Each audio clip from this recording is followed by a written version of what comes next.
Hey everybody, how you all doing today? We are back again looking at another game. This time it's another space game. X2 or X4, not 2. What the hell? X4. Anyway, X4 Foundations. It's the actual full name of the game. There's plenty of expansions to go along with it too. All available on Steam. It's not a very super online game. It does have online features. The online features being that you can send people of yours into other people's universes. They'll do a mission there, come back, and you get rewards ranging from ship skins, money, other loot, mods for your ships, all that fun stuff. But one of the first things I wanted to discuss was controls. It flies a lot like Star Citizen on both keyboard and mouse, and also in the dual joystick setups or throttle and joystick, whatever your preferred one is, but a little bit more simplified. Now, I know showing this list here makes it look not quite so simplified, but try not to forget Star Citizen has a bunch, like maybe 3 times more on the list as this does. You can basically set everything up on your joysticks and be fine if you're using dual T16000s. Do want to go ahead and show off though, joysticks deadstone. You see I got, or dead zone. You see I have mine set down to 10%. That was at 50% default. Don't do that. You're going to want to turn that down. Turn game mode or gamepad mode off if you're using joystick also. It'll cause some issues if you don't. And you see I jumped into the tutorial mode there, but we're not really going to be showing off too much of the conversation between the tutorial guy and me here, because we don't need to. Let's just skip right to flying. Now, as you can see here, the game does kind of want you to go into the tutorial and get to know the controls a little bit. And I highly suggest it too, because it'll help you really like narrow down how you want your controls to be set up ultimately. And it'll also help you figure out what all you're capable of doing.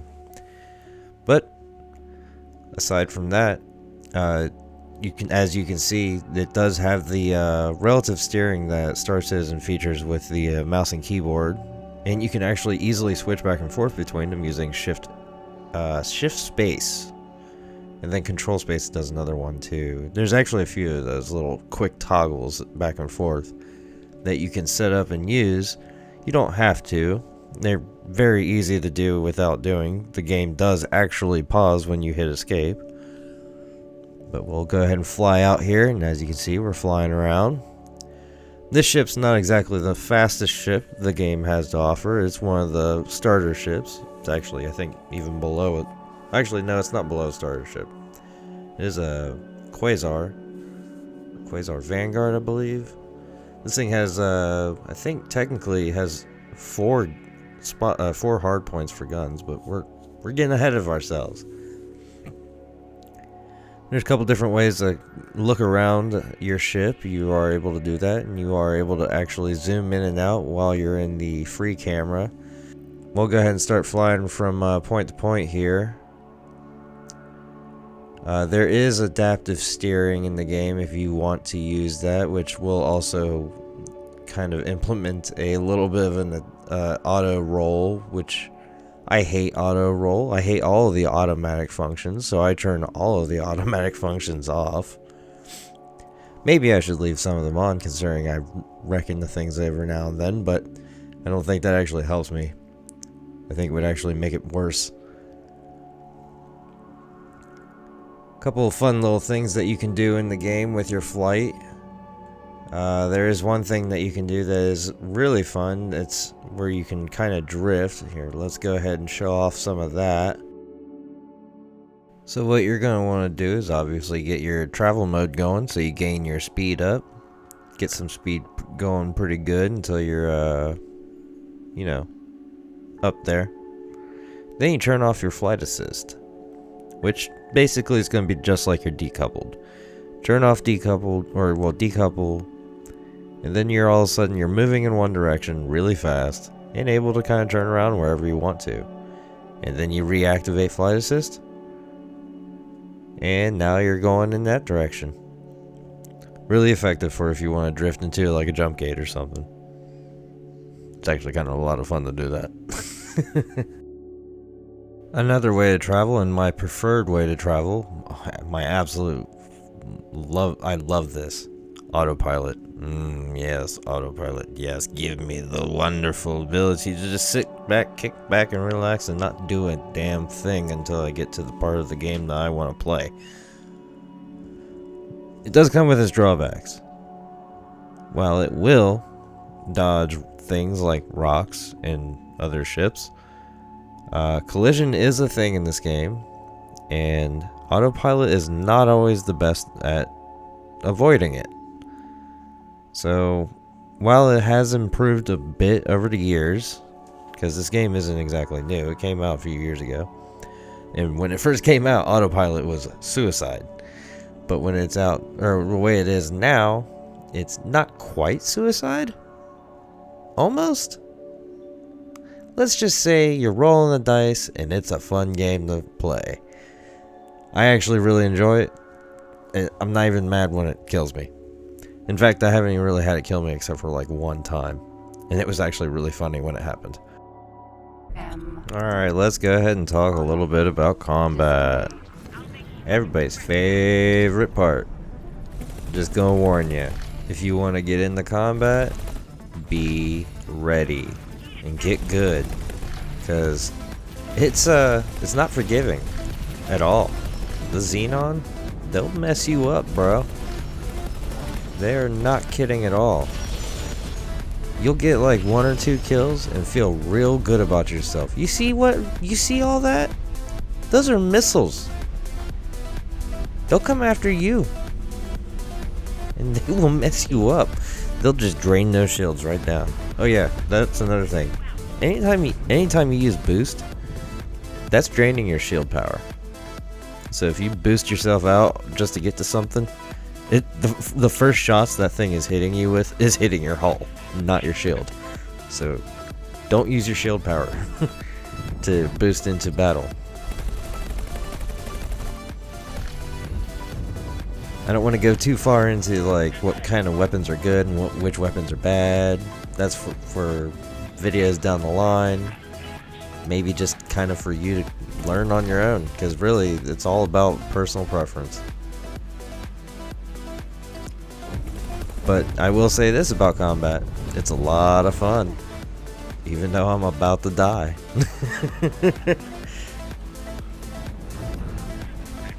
Right about now-ish. Come on. It's about to happen. Right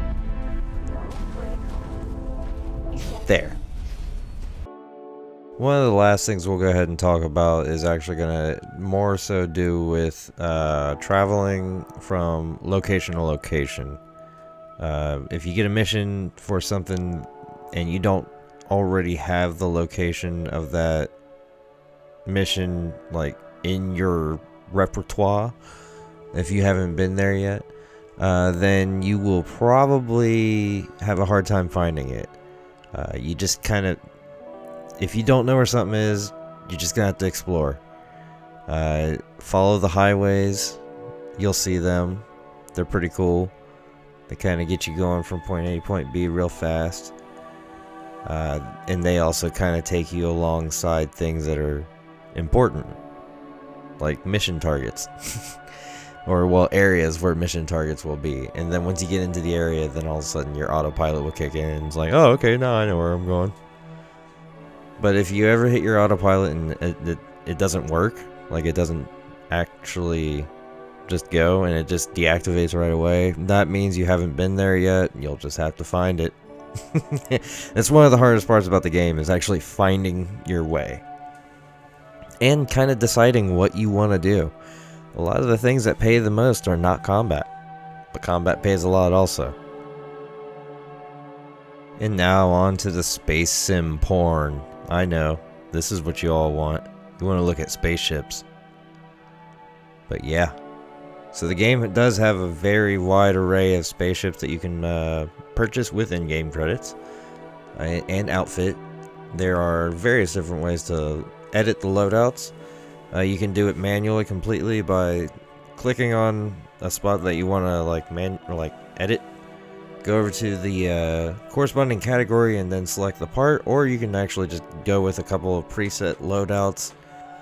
One being the bare minimum, one being low, one being a mid setup, and one being the high setup. Generally, it just goes from Mark 1, Mark 2, Mark 3 on upgrades, depending on what you pick. Or if you go manual. I kind of like where the cockpit is on this ship. It's a mining ship. Like all of the ship is above the cockpit. It's makes it look like a tabletop. There are tons of ships, by the way.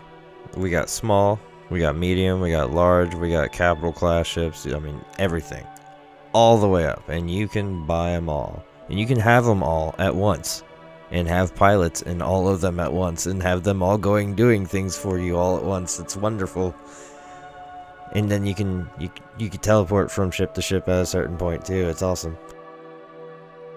And here's some footage of those loadouts being looked at. And how it all kind of works. You'll see that button over on the right hand side of the screen that says add to shopping list. Then you confirm the order and then you own it. oh that's another thing. Change the rate of which this game saves the autosave. You want it to save often because it starts out at like almost never. You will lose progress very quickly in this game. And I mean it. When you die and you realize that you didn't save it, you're going to have flashbacks of when you were 15 years old playing a video game in high school in the 90s, hating yourself for not hitting the save. I think they even had autosave by then. Shit. Alright, well anyhow, I hope you all enjoyed. If you did, leave a like, subscribe, and come back for more. This was X4 Foundations. If you can't tell, it's in your face right there. You can buy it on Steam. Get all the fun little side thingies for it, all the DLCs. And go to town. Bye.